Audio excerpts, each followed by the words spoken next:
We all want that very same thing. It's just how we go about it. These are free market capitalists, like most of us here today. We've got a different way to do it.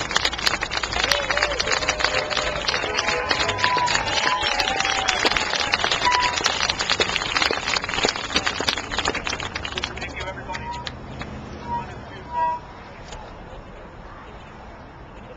thank, first of all, thank Glenn Clark for organizing this rally. Speak up!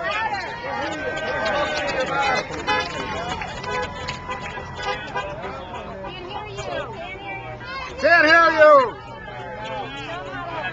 And also our wraparounds. My name's Paul Erman, I'm a physician, and I'm not a member of the American Medical Association.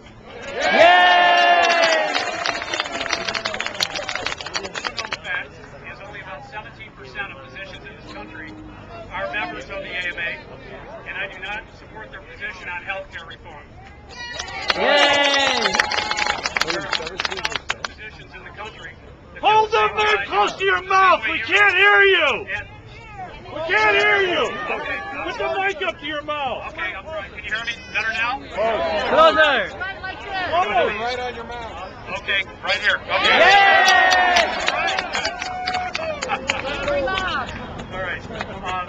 There are thousands of docs in the country and millions of people across this great country of ours that feel the same way, and that's the reason I'm here today. The Mayo Clinic said of House Bill 3200, quoted, "This is the opportunity to create higher quality, more affordable health care for patients. In fact, it may do the opposite. In general, the proposals under discussion are not patient-focused or results-oriented, and the real losers will be the citizens of the United States." Cleveland Clinic CEO Dr. E. Cosgrove has said the bill would make the problems with health care substantially worse. And in the Wall Street Journal at the end of July said that House Bill 3200 and the related legislation is the worst piece of legislation ever to come out of Congress.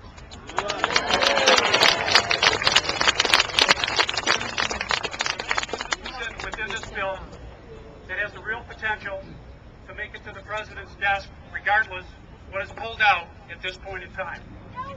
However, if it passes in any form, it is the people that will be in charge of administering this legislation that is the most worrisome to the future of your health and that of your family, especially to our seniors. Let me just give you one example.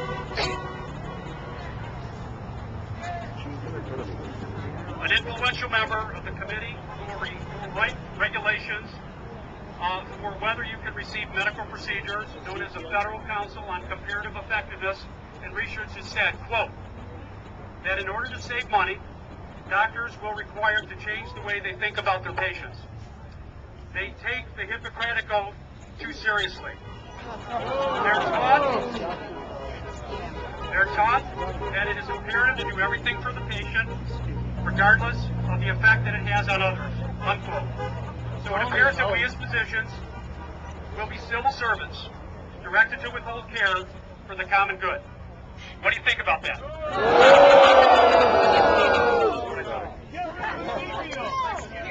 As a physician, I'm sickened by this as well. When I took my oath as a physician, I promised to practice my profession with conscience and dignity, with the health of my patient always first and foremost being my first consideration. We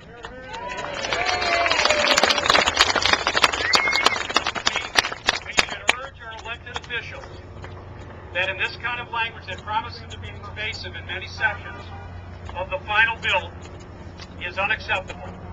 Our children and our grandchildren owe our parents and grandparents more than this. Our greatest generation, many immigrating to this country to fight for a better life for us, our veterans fighting and dying in service to their country. We are told to withhold services for them because it is not cost effective. We should never allow our government to control our life. Once the door is open, you'll not be able to close it. This decision should be between you and your personal physician. Yes! If we let this administration take over 1/6 of our economy, the largest power grab in the history of this country, this is what we have to look forward to. So what can we do?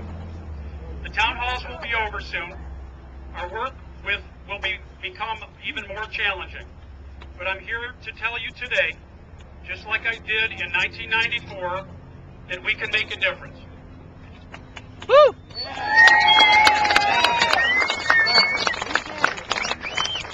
We need to continue to stay actively engaged now more than ever, educate, advocate, and spread the word of our message to our elected officials, particularly Congressman Gary Peters